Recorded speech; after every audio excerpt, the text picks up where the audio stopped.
అనుదిన ప్రార్థన. కీర్తనలు 121. నా దేవా, కొండల తట్టు నా కనులెత్తినప్పుడు నాకు సహాయం చేసే నా ప్రభువా, భూమి ఆకాశములను సృష్టించిన యెహోవా నా సహాయకుడా, కునకక నిద్రపోక ఇజ్రాయేలును కాపాడే దేవా, నా పాదము తొట్రిల్లకుండా నన్ను కూడా కాపాడి మరొక నూతన దినమున సజీవునిగా మేల్కొల్పిన తండ్రి, మీకే స్తోత్రాలు స్తుతులు చెల్లిస్తున్నాను.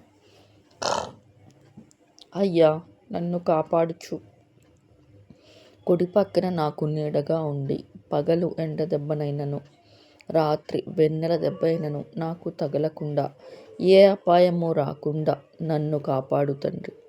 నా ప్రయాణాల్లో తోడై కాపాడు, నా ప్రాణమును కాపాడు. ఇది మొదలుకొని నిరంతరం మా రాకపోకల యందు సురక్షితముగా కాపాడమని మా ప్రభువును త్వరలో రానయ్యున్న యేసుని నామములో బ్రతిమాలి వేడుకొనుచున్నాము తండ్రి. ఆమెన్.